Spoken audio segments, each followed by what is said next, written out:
Bonjour et bienvenue dans votre journal. Nous sommes le mercredi 15 février 2023. Voici le sommaire. 47 millions d'euros, c'est le montant alloué à l'Université du Mans par l'État et la région. Le but, financer des projets de recherche et d'innovation. Marietta Karamanli demande plus de moyens pour les collèges des quartiers sud du Mans. Et puis rencontre avec un Sartois qui commence à se faire une place parmi les grands, l'acteur Ted Etienne.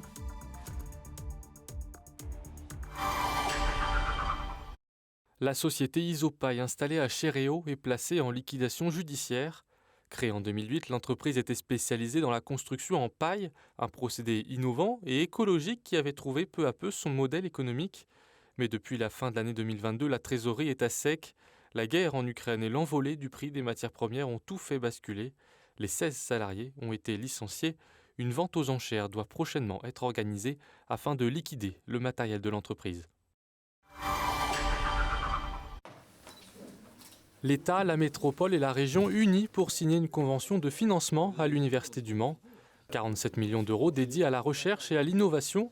Ils ont par exemple déjà permis l'achat de plusieurs équipements pour ces laboratoires qui travaillent sur la pollution des microplastiques. Au quotidien, par exemple, aujourd'hui, quand vous prenez un gobelet de café, ce gobelet, pour le rendre imperméable, il y a un film plastique qui est autour, et grosso modo, ce plastique va mettre beaucoup de temps à se dégrader. On pourrait très bien concevoir un nouveau matériau qui va se dégrader, se biodégrader beaucoup plus rapidement et qui n'aura aucun impact sur l'environnement. Grâce à ces fonds, l'université rénove aussi ses bâtiments scientifiques. De quoi attirer de nouveaux étudiants. En fait, on est sur des plateformes au niveau international, je dirais national et international, au top. En fait. On a pu le voir notamment dans la visite, des chercheurs, donc notamment allemands, internationaux, qui viennent ici parce qu'il y a ces plateformes scientifiques et technologiques. Et s'ils viennent au Mans, c'est bon signe, notamment par rapport à l'aspect recherche, mais aussi en termes d'attractivité. En fait, je dirais l'Université du Mans, l'objectif qu'elle a aussi, c'est de mettre en valeur ce que j'appelle ces niches d'excellence. Le Mans Université espère atteindre les 20 000 étudiants dans les prochaines années. Elle en compte actuellement 12 000. Marietta Karamanli a alerté le gouvernement sur la situation de plusieurs collèges sartois, notamment ceux des quartiers sud du Mans. La députée de la 2e circonscription déplore le manque de moyens dans ces établissements placés en zone prioritaire renforcée. Même inscrits en zone d'éducation prioritaire, les effectifs des classes restent trop importants. De plus, des moyens pédagogiques adaptés aux enfants à besoins particuliers manquent.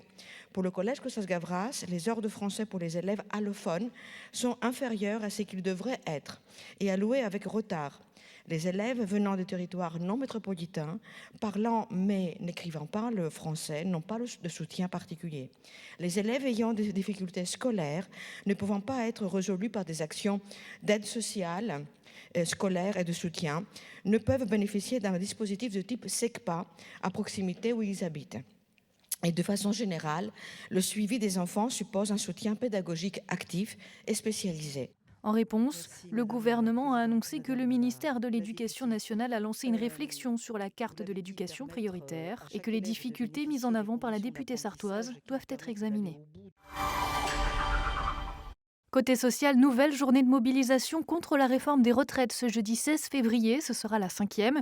Côté transport en commun, la CETRAM sera impactée par la grève. 3 lignes de bus seront supprimées, mais le réseau annonce que 91% de l'offre sera accessible. Côté mobilisation, un défilé est prévu à partir de 13h30 du Palais des Congrès du Mans. En 8 jours, ce n'est pas un, mais dans 2 films français que l'on peut apercevoir Ted Etienne, rencontre avec l'acteur sartois qui petit à petit se fait une place chez les grands. Faut pas hésiter à aller le voir lui, alibi.com. Bon, l'autre aussi, mais je suis pas dedans. La chance que j'ai, c'est que c'est en plus 2 grosses productions, donc Astérix et Obélix en Terre du Milieu, et puis alibi.com 2, qui sont effectivement les 2 plus grosses comédies de l'année, du moins en ce début d'année 2023. Et c'est vrai que j'ai jamais eu de film en même temps. J'arrive de Chine, j'ai besoin de retraite. Rassurez-moi, vous savez où c'est la Chine quand même? Ouais. Même moi, je sais où c'est. J'ai eu l'occasion quand même de rencontrer pas mal de beau monde, je dirais, ces derniers temps au cinéma. Et je ne m'attendais effectivement pas à travailler sur Astérix, par exemple, avec tous ces génies du cinéma. J'ai toujours le plaisir de dire que quand on arrive au moment du banquet, on est 47 autour de la table, 6 inconnus, et je suis dans les 6 inconnus, tu vois. Et donc pour moi, je suis fasciné, parce qu'on passe quand même de la bande dessinée, justement, à ce fameux banquet réel, quoi. Il est concret. Tu manges du sanglier à côté de Big Flo et Oli. Juste en face, tu as Gilles Lelouch qui fait Obélix. Enfin bref, c'est vraiment un rêve de gosse. Puis on est dans le village. Donc ça, c'est vraiment fou. Et Alibi.com 2, j'ai la chance, effectivement, que Philippe Lachaud m'ait accordé, on va dire, un rôle. Ça vous dirait d'être mes témoins? Non. Je suis la femme la plus heureuse du monde. T'es bien sûr de toi pour ce mariage? Il avait quand même construit tout un alibi pour aider ton père à avoir une maîtresse. Ouais, c'est vrai que c'était un petit peu limite de sa part.